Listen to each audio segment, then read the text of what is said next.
À l'occasion des 20 ans du MAGE, le musée organise une exposition exceptionnelle sur Sigmund Freud. Pour pénétrer dans ce monde si particulier de la psychanalyse, j'ai le plaisir aujourd'hui de recevoir Marc-Alain Waknin, professeur des universités, auteur, philosophe, présentateur des Talmudiques. Merci d'avoir répondu favorablement à notre invitation.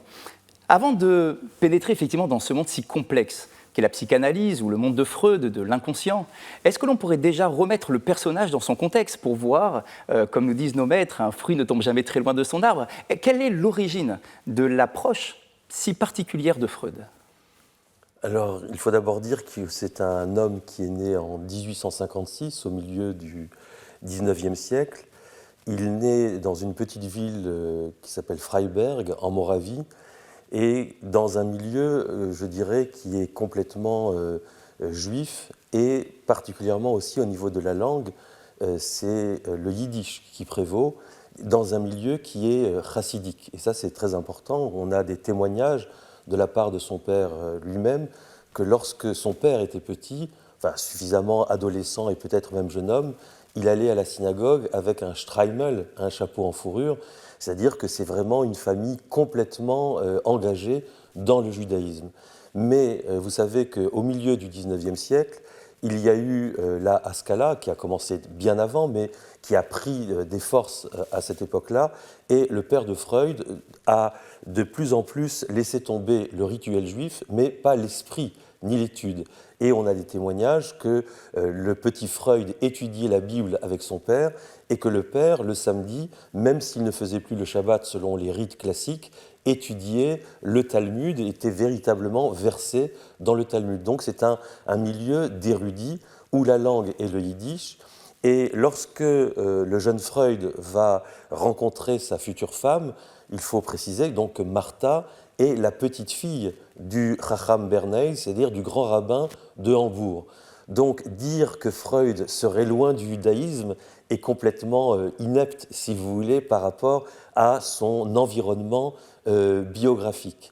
Il y a peut-être un engagement assez particulier par rapport à cela, puisque j'ai lu un des témoignages qui affirmait qu'effectivement, il se marie avec la petite fille du grand rabbin d'Hambourg, mais qui lui impose de ne pas avoir de rituel. C'est-à-dire les gestes juifs ne sont pas, on va dire, ce qui est recherché dans ce lien au judaïsme, mais comme vous le disiez, peut-être l'esprit qui semble essentiel pour lui.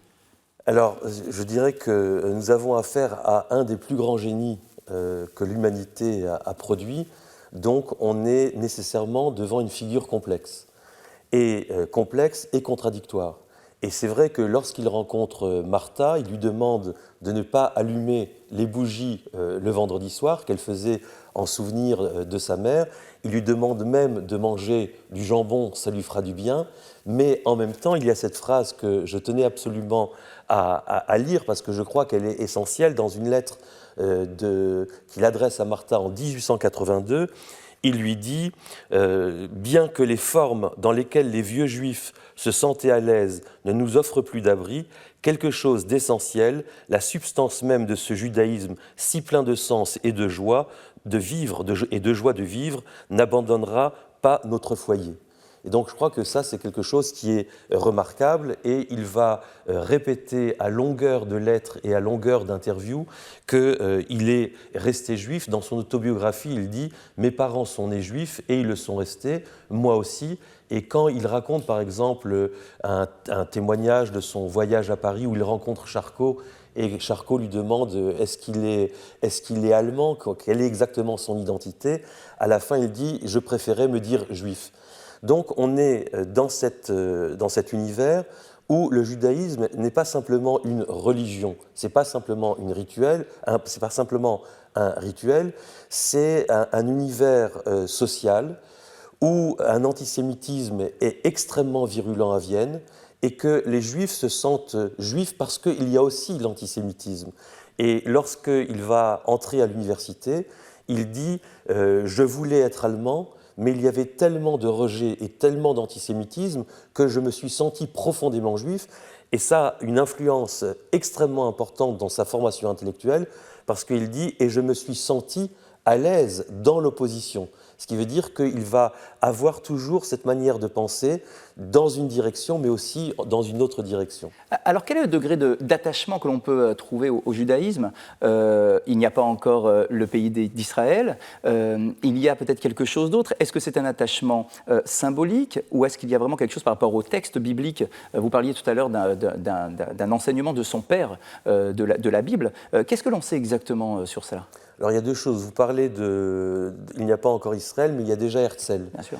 Et en 1900, quand il sort son livre qui s'appelle L'interprétation des rêves, Herzl demande, qui est journaliste, demande un exemplaire du livre pour en faire la recension. Et Freud lui envoie une lettre vraiment dithyrambique en lui disant « Je salue et je dis mon admiration pour le poète et le sauveur de notre peuple ». Donc là aussi, par rapport au sionisme, ça sera extrêmement compliqué. Mais par rapport au judaïsme, il faut savoir que dans son gymnasium, c'est-à-dire dans son lycée, il y avait des cours de judaïsme sous la direction du rabbin Samuel Hammerschlag. Et on a le contenu des cours qu'il a suivis, et donc il a suivi des cours de Bible, des cours de Mishnah, des cours d'hébreu, et ça veut dire qu'il lisait en fait parfaitement l'hébreu. Mais il y a plus, c'est que dans son autobiographie, il dit qu'il a été profondément marqué par sa lecture de la Bible, qui a orienté sa pensée, dit-il, jusqu'à aujourd'hui, profondément et orienté. Ce sont deux termes très très importants. Et on a un témoignage dans son livre sur l'interprétation des rêves. Il dit, dans ce rêve, j'ai vu telle image, c'était un lit avec des éperviers au-dessus, et il dit, c'est certainement une réminiscence d'une image que j'ai vue dans la Bible de Philipson. Donc il étudie, il lit, et je crois que ça va encore beaucoup plus loin, parce qu'il va apprendre à lire. C'est-à-dire sa rencontre avec l'intelligence, sa rencontre avec la lecture, sa rencontre avec l'histoire se fait dans la Bible de Philipson, ce rabbin libéral qui fait une œuvre monumentale, une Bible bilingue, il faut bien le préciser, de plus de 4000 pages. Alors justement, est-ce qu'on peut parler quelques instants de l'approche de cette édition de Philipson, qui est effectivement une approche assez intéressante sur le fond, puisqu'il y a une volonté de ne pas inscrire la Bible que dans des mythes, et des récits que l'on raconte, et essayer finalement de l'intégrer en son temps, avec les connaissances de l'époque, avec la science de l'époque. Donc en fait, ce n'est peut-être pas une édition critique de la Bible, mais c'est tout de même avec cette édition-là qu'il grandit et qu'il est confronté au texte biblique. Est-ce que ça va vraiment l'imprégner à ce point-là? Complètement, parce que c'est une Bible, il faut le préciser, d'abord qui est bilingue. Je viens de le dire, mais c'est important de le répéter. Parce que ce bilinguisme va produire chez Freud ce que j'appelle, et ce qu'il appelle lui-même, une symétrie bilatérale. Quand on a une Bible qui est seulement en français ou seulement en hébreu, le mouvement de la tête va dans un seul sens. C'est-à-dire, par exemple, si je lis en hébreu, je vais tourner la tête de droite à gauche. Mais quand la Bible est bilingue, c'est-à-dire que d'un côté, j'ai l'hébreu et de l'autre côté, j'ai l'allemand. Une fois que j'ai lu de droite à gauche, je vais dire de gauche à droite. Et même sur la page, si vous voulez, il y a déjà cette symétrie qui est bilatérale. Il y a du deux. Et ça, c'est quelque chose qui est vraiment très, très important chez Freud, mais dans cette Bible. Mais en plus, il y a des commentaires qui sont en dessous. Ça veut dire que le texte est d'emblée éclaté. Il est éclaté par la traduction, il est éclaté par le commentaire, c'est-à-dire qu'il n'y a rien d'unique, il n'y a rien qui ferait une pensée qui serait il n'y a pas un seul sens qui serait l'idéologie. Et en fait, le passage d'une pensée idéologique, qui est une pensée unique, à une pensée de l'interprétation, c'est-à-dire une pensée qui va être démultipliée par la traduction et par le commentaire, il l'acquiert visuellement, et je dirais presque corporellement, dès sa jeunesse. Et quand il dit l'influence de cette Bible, il a 7 ans à peu près quand il lit, a des influences jusqu'à aujourd'hui, je crois que c'est absolument fondamental. Finalement, est-ce qu'il ne va même pas plus loin que ce que son père espère par rapport à la transmission que lui pouvait lui transmettre à son niveau. On nous dit que finalement, il y a cette fameuse dédicace lorsqu'il a reçu cette Bible à l'âge de 35 ans, en tout cas celle que son père lui a léguée, avec cette dédicace qui l'invitait à aller bien plus loin et à avoir une identité forte par rapport au contenu du texte. Alors, cette dédicace, vous avez entièrement raison, cette dédicace est absolument étonnante, parce que d'abord, elle est écrite en hébreu. Et il lui offre cette Bible, elle n'est pas entière, avec une nouvelle couverture pour ses 35 ans. Alors, je me suis posé la question, pourquoi 35 ans? Il aurait pu lui offrir pour les 34 ans. Mais comme Freud lui-même, Sigmund, et le père, quand ils travaillaient ensemble, avaient des petits arrangements intellectuels, et ils travaillaient souvent sur les valeurs numériques. Et le mot 35, en hébreu, c'est la valeur numérique du mot Yehudi, qui veut dire juif. Et je me suis dit que là, peut-être, dans ce clin d'œil entre le père et le fils, de la transmission du judaïsme, d'un texte qui est magnifique. Je ne sais pas si on peut le lire, mais ça serait, enfin moi j'ai presque envie de le lire, parce qu'il est très très très émouvant, mais il faut remarquer qu'il est écrit en hébreu. Comment un père peut faire une dédicace à son fils en hébreu si le fils ne parle pas l'hébreu? C'est un non-sens. Et voilà ce qu'il dit, fils qui m'est cher, Shlomo, et ça c'est important parce qu'il l'appelle de son nom en hébreu, qu'il a reçu le jour de sa circoncision. Circoncision qui est quand même quelque chose d'important dans la pensée de Freud, parce que la circoncision, d'un point de vue rituel, elle veut dire que l'homme qui naît d'une manière parfaite, on pourrait dire dans son corps de manière totale, on lui enlève une partie. C'est-à-dire que l'homme n'est pas la totalité. Il y a quelque chose sauf une partie. Et Freud lui-même, qui s'appelle à l'origine Sigismund, va faire la circoncision de son propre nom. Il va passer de Sigismund à Sigmund. Et il y a des interprétations extrêmement élaborées sur cette circoncision du nom.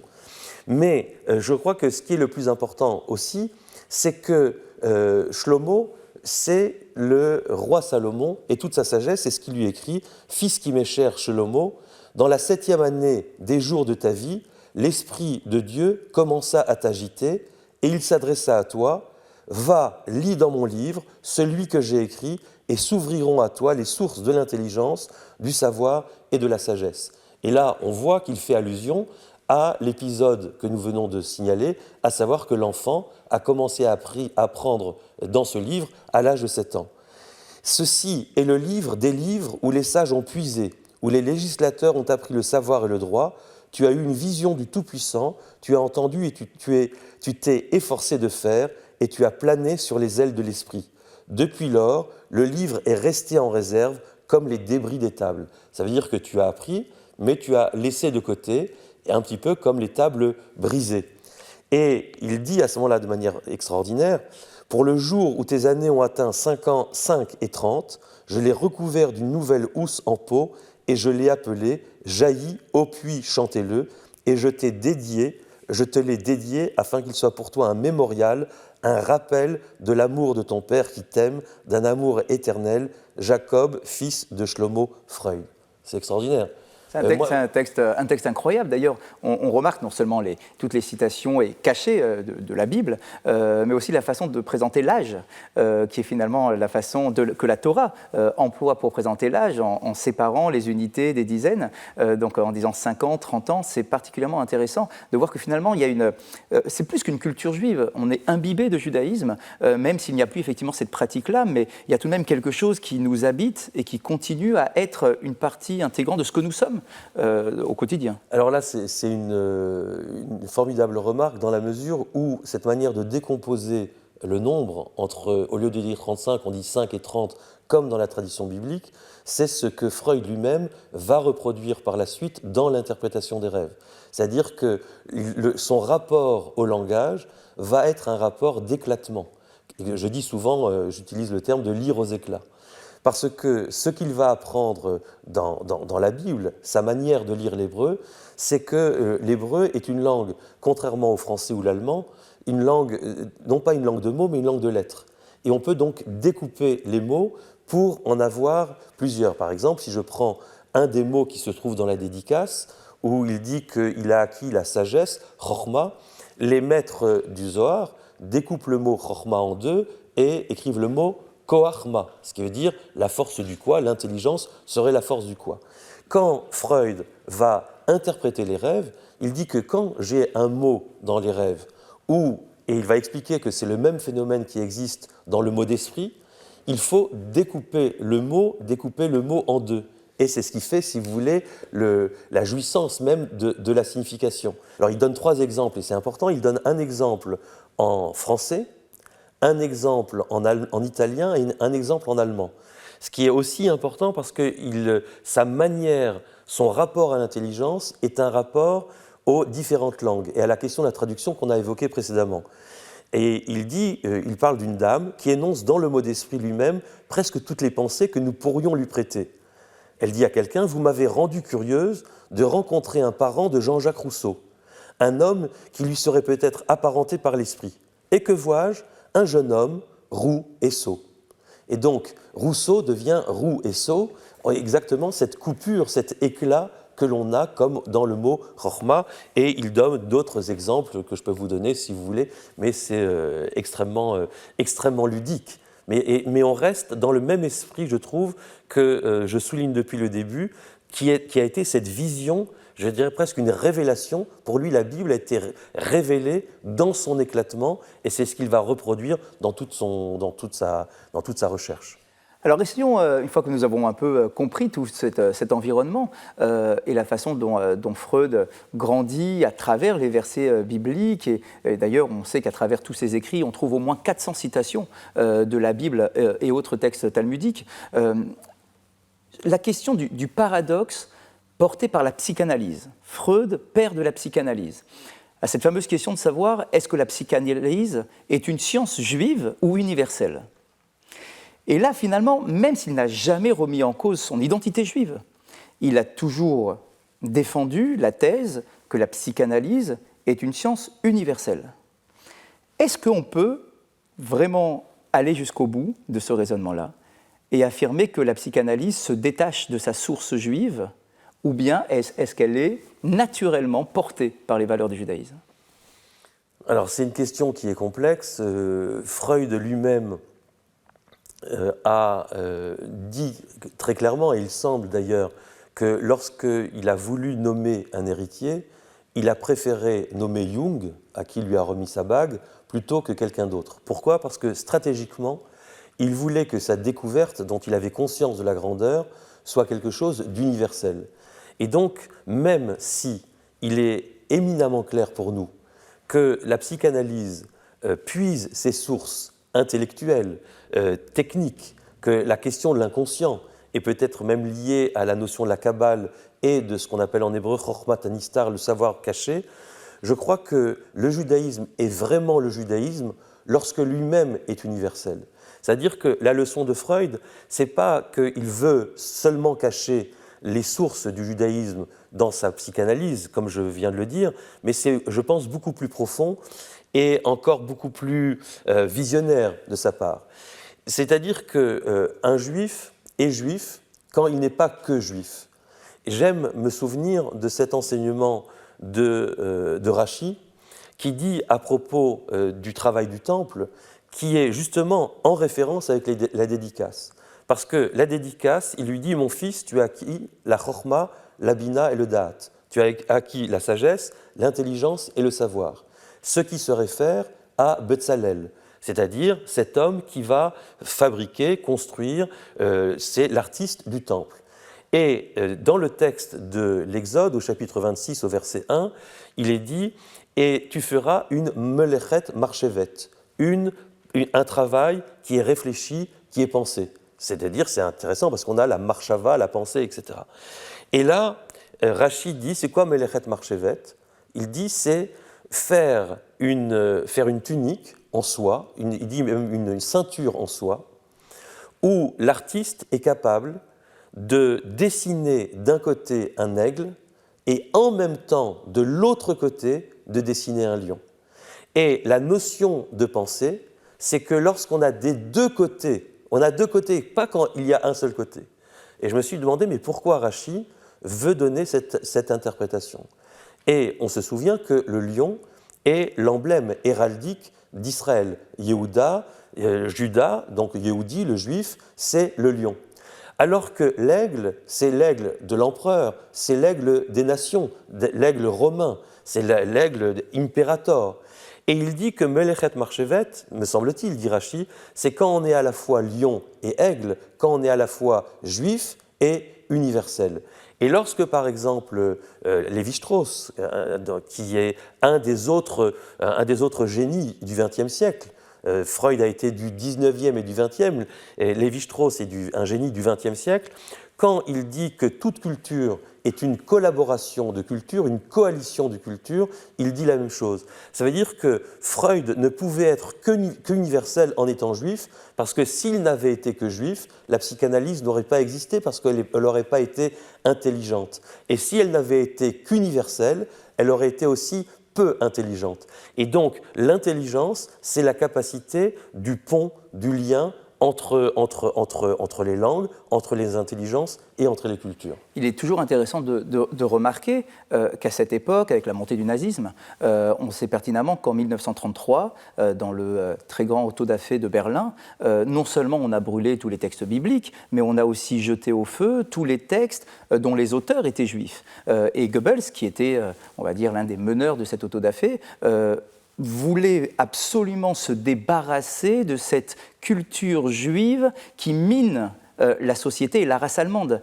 Donc on voit bien ici que là où on a un Freud qui essaye de communier son identité profonde avec son rôle dans la société, eh bien on a une volonté antisémite de, au contraire, enfermer le juif que dans son identité, dont il faut se débarrasser pour que les nations puissent continuer à grandir sans avoir l'influence biblique que l'on pourrait avoir. C'est exactement ça, c'est-à-dire que l'antisémitisme, c'est une manière d'arrêter l'identité, d'enfermer l'identité dans quelque chose d'unique. Et les nazis ont été très très embêtés, parce que les juifs, le juif échappe à l'identité unique. Et alors, puisqu'ils se sont aperçus qu'ils ne pouvaient pas définir le juif de manière unique, ils ont été obligés de le marquer avec une étoile jaune. Si le juif était si naturellement juif et qu'on pouvait le remarquer, on n'avait pas besoin de le marquer. Et je crois que le marquage de l'obligation de porter le nom juif sur soi est le signe d'une identité, justement là encore, impossible, d'une identité impossible. C'est pour ça que je pense que le livre de Yerushalmi, Chaim Yerushalmi, l'historien qui a écrit un livre fabuleux sur Freud qui s'appelle Le Moïse de Freud, que j'ai d'ailleurs entre les mains, enfin que j'avais la chance d'avoir un jour entre les mains avant qu'il soit lui-même déchiqueté. C'est tellement je l'ai lu, c'est que ça s'appelle Judaïsme terminable et interminable. Et il fait allusion ici à une remarque de Freud qui s'appelle analyse terminable et analyse interminable. Je pense que le judaïsme, c'est quelque chose qui est interminable. Interminable, c'est-à-dire qu'on ne peut pas l'arrêter, on ne peut pas l'enfermer, il ne peut pas non plus devenir universel, mais c'est la démarche constante, la recherche, et c'est pour ça que là, au cœur de la recherche, il y a l'interprétation qu'on retrouve dans l'interprétation des rêves de Freud. Pénétrons maintenant à l'intérieur du cabinet de Freud.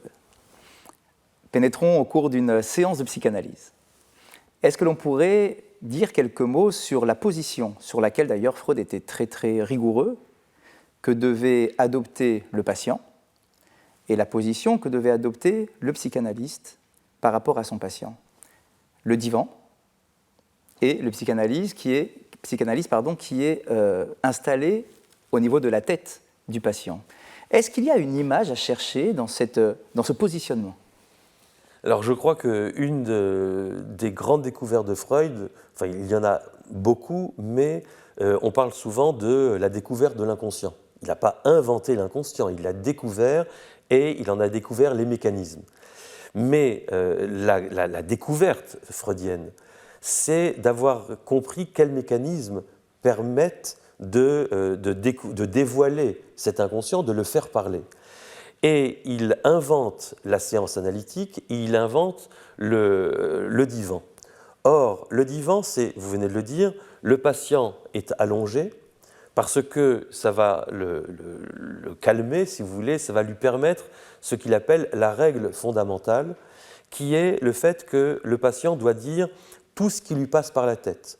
Et quand il est en train de parler de manière allongée, le psychanalyste qui est derrière est en train d'écouter de manière subtile et lui aussi, selon la règle qu'on appelle d'une attention également flottante. C'est-à-dire qu'il doit lui aussi se laisser aller à quelque chose d'extrêmement libre, parole libre et écoute libre. Cette rencontre des deux libertés va produire des étincelles, si on peut dire, d'intelligence, ou en tout cas va ouvrir des portes de l'inconscient. On a une nécessité d'écoute sans avoir le frein du regard accusateur, puisque le patient est là, allongé, il raconte tout ce qui lui passe par la tête, d'ailleurs, il n'a pas le droit de se freiner, de se limiter dans ce qui lui passe par la tête, et il n'a pas le regard de l'autre face à lui. Donc finalement, il est là, face à lui-même, face à son créateur, en quelque sorte. Est-ce qu'on ne pourrait pas voir aussi cette image-là d'une conscience qui serait au niveau de notre tête? Nous, on parle, et il y a le psychanalyste qui est là, qui se tient comme notre conscience, qui écoute tout ce qui sort de notre bouche, et qui peut nous permettre finalement de nous écouter nous-mêmes. Oui, complètement. Moi, j'ai pensé que cette absence de visibilité du psychanalyste rejoint le geste liturgique de la main que l'on met devant les yeux quand on fait le Shema Israël. Shema Israël, c'est-à-dire que pour entrer dans le Shema, pour entrer dans l'écoute de soi, il faut échapper à la vision. Et là, vous dites quelque chose vraiment d'intéressant sur le fait de ne pas voir ce que Freud a appelé plus tard le surmoi, de ne pas appeler le regard de l'autre qui vient me perturber, si vous voulez, ou qui fait aussi que je parle par rapport à ses réactions. Vous voyez, par exemple, là, nous sommes en train d'échanger, je vois comment vous m'écoutez, alors vous souriez, vous hochez de la tête, et donc je suis encouragé d'une certaine manière. Si je vois qu'il y a une sorte de neutralité, je me dis, bon, ce que je suis en train de dire n'est pas intéressant, etc. Et donc, il y a dans la relation du regard de l'autre quelque chose justement, qui vient peut-être trop de l'autre et qui ne permet pas d'entrer véritablement en soi. Je sais qu'il y a une dimension de Freud qui vous passionne particulièrement, c'est toute celle liée au rêve. Le texte biblique est souvent présenté comme étant un texte révélé, certes, mais à travers ce texte révélé, il présente déjà, dès l'apparition du troisième patriarche avec Jacob et les rêves de Jacob, une place importante au chalom, au rêve, et l'interprétation des rêves est une des clés essentielles de la lecture biblique. Bien avant Freud, forcément, puisque tous les commentateurs de la Bible, de la Torah, sont là en train d'interpréter qu'est-ce que peut représenter le rêve de Jacob avant de s'endormir, le rêve de l'échelle avec les anges qui montent et qui descendent, les rêves du pharaon. Donc nous avons toutes sortes de rêves. Et Freud plonge dans ce monde si complexe. Le Talmud nous dit que le rêve se doit d'être interprété, comme si nous avions reçu un courrier, mais qu'il restait fermé. Quelle est la vision de Freud sur le rêve et quelles sont ses clés à lui d'interprétation du rêve?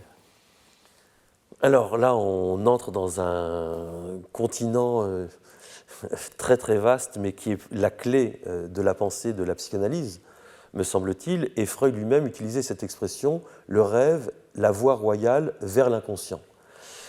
Et Freud, que certains pourraient penser si éloigné de la Bible et du judaïsme, dit dans son livre L'interprétation des rêves, il y a cette phrase qui se trouve ici, et c'est une note. Il dit « On aura été frappé par le rôle considérable que joue dans mes rêves le nom de Joseph. Derrière les personnes qui s'appellent ainsi, mon moi peut se cacher dans le rêve avec une facilité particulière, car l'interprète des rêves, bien connu dans la Bible, s'appelait aussi Joseph. » Alors je crois que c'est admirable parce qu'il y a ici un aveu de s'identifier à Joseph. Joseph, l'interprète des rêves. Vous avez dit que les rêves jouent un rôle essentiel dans la Bible. C'est essentiel au point que le rêve est le moteur même de l'histoire juive. Ça veut dire que s'il n'y avait pas eu les rêves de Joseph, par exemple, il n'y aurait pas eu la descente en Égypte, Et s'il n'y avait pas eu la descente en Égypte, il n'y aurait pas eu la sortie d'Égypte. Et s'il n'y avait pas eu la sortie d'Égypte, il n'y aurait pas pu avoir ce Dieu qui se révèle au Sinaï et qui donne sa carte d'identité, si on peut dire, et qui dit « Je suis l'Éternel ton Dieu qui t'a fait sortir du pays d'Égypte ». C'est-à-dire que, ontologiquement, le divin est le divin libérateur de l'Égypte. Mais s'il n'y a pas d'Égypte, il n'y a pas de Dieu. C'est-à-dire que même théologiquement, Dieu repose sur la sortie d'Égypte. Mais pour entrer en Égypte, il a fallu la famine et il a fallu les rêves. Donc le rêve est quelque chose qui est absolument essentiel comme moteur de l'histoire. Moteur de l'histoire d'une société, d'une nation, de l'histoire universelle, mais moteur de chacun d'entre nous. C'est en entrant dans l'interprétation des rêves que l'on peut déployer sa propre histoire.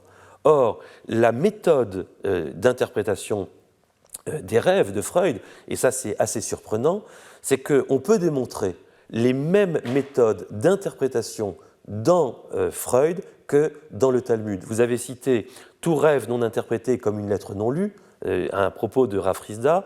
Il y a un autre propos du Talmud qui dit « Kol chalomot olchim acharapé », tous les rêves vont d'après l'interprétation qu'on en donne. Il y a un texte du Talmud qui dit que pour interpréter un rêve, il faut payer l'interprète, parce que si on ne le paye pas, l'interprétation ne sera pas bonne, qui renvoie à ce que Freud pensait nécessaire de payer le psychanalyste, et souvent cher. Et je crois que quand vous avez parlé de la Bible et du rêve, c'est que, et de l'interprétation du rêve, je suis redevable à une personne que j'aime beaucoup, qui s'appelle Eliane Amado-Lévy-Valency, qui, dans un livre qui s'appelle « La racine et la source », a consacré un chapitre entier sur les rêves. Ça s'appelle « Le rêve dans le dialogue psychanalytique et les thèmes de la tradition juive ». Et elle a cette phrase sublime où elle dit « Nous ne craindrions pas de dire que le Midrash interprète les textes comme des rêves avant d'interpréter les rêves comme des textes ». Et donc je crois qu'il y a cette rencontre dont on a parlé entre judaïsme et psychanalyse, en particulier au niveau de l'interprétation. Et la méthode clé, la méthode la plus importante de l'interprétation du rêve de Freud, il faut se poser la question, mais qu'est-ce que ça veut dire interpréter ? Interpréter, c'est de refuser qu'un mot n'ait qu'un seul sens. Et l'interprétation fait éclater l'idéologie dans deux sens. Et ce que veut Freud, c'est faire en sorte que quand on lit un rêve, on arrive à donner au moins pour chaque mot une double interprétation. Et c'est ce qu'il va ensuite développer dans ce qu'il appelle le Witz, le mot d'esprit. Et dans son livre sur le mot d'esprit, il y a un chapitre sur les rêves parce qu'il montre que les techniques du mot d'esprit sont les mêmes que les techniques du rêve. Ce qui nous fait rire, c'est ce qui, dans le rêve et dans l'interprétation du rêve, permet l'interprétation du rêve. Par exemple, le double sens. Et il donne, par exemple, dans son mot d'esprit, cette blague que j'aime à raconter, il dit deux juifs sont devant un hammam, et l'un dit à l'autre « t'as pris un bain ?» et l'autre lui répond « pourquoi, il en manque un ?» Ça fait rire Freud, moi ça me fait rire aussi, ça fait rire tout le monde en général. Pourquoi ? Parce qu'en fait, et si vous faites l'expérience chez vous, si vous rentrez chez vous, vous dites « je vais prendre un bain » ou « j'ai pris un bain », ça fait rire personne. Mais dans le cadre de la blague, tout à coup, le mot « prendre un bain » est entendu dans les deux sens. Et ce que explique Freud, et là c'est vraiment très très intéressant, c'est que pourquoi ça nous fait rire ? Parce qu'il y a une jouissance psychique. Et d'où vient cette jouissance psychique ? Elle est économique. C'est-à-dire que pour un mot, on en a deux. Économique, on a un gain. Quand vous avez gagné, par exemple, si une bouteille coûte 1 €, mais vous en avez 2 pour 1 €, il y a une jouissance psychique. C'est exactement ce qui se passe dans le mot d'esprit et aussi ce qui se passe dans les rêves. Et c'est aussi pour ça que je pense qu'il y a un travail extrêmement important à faire entre le rêve et le mot d'esprit. Finalement, on a une tête de lecture ici employée par Freud, qui est la tête de lecture biblique traditionnelle de l'approche de tous nos textes, de pouvoir décortiquer un mot, pourquoi tel mot est utilisé et pas un autre. Et est-ce qu'on peut également remarquer que dans la Torah, à l'exception de Moshe, de Moïse, toutes les prophéties sont envoyées à l'être humain à travers le rêve. Oui. Seul Moshe est debout lorsqu'il rentre en connexion avec Dieu. Les autres prophètes sont tous allongés, sont tous en train de dormir, comme s'il y avait une nécessité pour le lien à Dieu, à travers le rêve, de sortir de toutes les contingences, de pouvoir s'évader de nos limites naturelles pour rentrer dans une autre dimension. C'est exactement ça, c'est-à-dire qu'en fait la prophétie, on croit en général que la prophétie, ça veut dire ce qui annonce le futur. Un prophète dans la tradition juive, le Navi, c'est celui qui parle, mais c'est surtout celui qui remet en question. C'est l'esprit critique. Et ce que font les prophètes, qui ont leur prophétie dans le rêve, veulent nous expliquer par là même que nos propres rêves, si on y fait attention, c'est la voie royale vers notre propre critique, c'est-à-dire la possibilité de notre remise en question. Pourquoi on doit être attentif à nos rêves? Parce que ce qui parle en nous, au plus profond, donc l'inconscient, c'est ce qui va nous permettre de ne pas continuer sur un chemin qui est déjà tracé, mais peut-être de découvrir une nouvelle voie, parce que si on continuait sur le chemin qui est déjà tracé, on irait dans une impasse. Et pour cela, par exemple, Rashi, dans le Talmud Brachot, dit qu'un mauvais rêve est meilleur et plus intéressant qu'un bon rêve. Un bon rêve, on dit j'ai fait un bon rêve. Mais quand je fais un mauvais rêve, ça me travaille et je cherche à comprendre. Et en cherchant à comprendre, en cherchant quel est ce en quoi ce rêve me défait, me déconstruit, m'intrigue, m'interroge, va me permettre de découvrir cette autre voie, exactement comme une interprétation permet de découvrir un autre sens. Nous avons parlé du personnage de Joseph, auquel Freud donc s'identifie de manière très forte. Et puis, bien évidemment, on ne peut pas passer à côté de son dernier écrit, l'année de sa mort, de sa disparition, du personnage de Moïse. Moïse, dans l'approche de Freud, quelle est sa singularité et pourquoi est-ce qu'il cherche absolument à défendre cette thèse que Moïse est un Égyptien qui choisit le peuple hébreu pour l'accompagner et pour lui transmettre la loi telle que de la Torah que nous connaissons? Alors c'est une énigme pour beaucoup d'historiens, beaucoup de chercheurs, beaucoup de psychanalystes, et certains disent que Freud s'est fourvoyé. Il me semble que ce que nous avons évoqué précédemment sur la question de l'universel rejoint la préoccupation de Freud par rapport à Moïse. C'est-à-dire que si j'avais fait de Moïse seulement un juif né à l'intérieur du peuple hébreu, et j'aurais créé une pensée rabougrie, une pensée judéo-juive, mais une pensée où l'identité se referme sur elle-même est une pensée qui ne respire pas. Et ce que Freud a compris, et c'est tout son travail et tout son génie, c'est de réfléchir sur l'identité humaine qui n'existe pas. Je ne peux pas dire « je suis », et l'hébreu le dit très très bien. Le mot « je suis » n'existe pas en hébreu. Je peux dire « j'étais », je peux dire « je serai », mais je ne peux pas dire « je suis ». Parce que quelqu'un qui dit « je suis », c'est quelqu'un qui est enfermé dans sa propre vision. Et lorsque, par exemple, Dieu se révèle à Moïse, Moïse lui demande quel est ton nom, il dit « Eyé Asher, je serai ». Il y a quelque chose d'extraordinaire, c'est George Steiner qui, dans son livre « Après Babel », il dit « La plus belle invention de l'humanité, c'est la conjugaison du verbe être au futur. Pouvoir dire « je serai », pouvoir s'inventer, pouvoir être autrement, pouvoir être autre. » Et il cite Mandelstam qui commente l'enfer de Dante, et Dante dit « L'enfer, c'est un lieu où il n'y a pas de conjugaison du verbe être au futur. » Et là, je crois qu'on touche à l'essentiel à la fois de la psychanalyse et du judaïsme et de Moïse. Moïse ne pouvait pas être hébreu, parce qu'on aurait été trop enfermé. Mais il devait venir d'ailleurs. Il dit l'autre, il dit l'altérité, il dit l'Égyptien. Et la Bible ne doit pas être une pensée du judaïsme, c'est la pensée du judaïsme en relation avec les autres. Les Juifs sont nés, c'est un mot tardif, les Hébreux sont nés en Égypte, pour se souvenir qu'on a été étranger en Égypte, pour se souvenir de l'importance de l'étrangeté.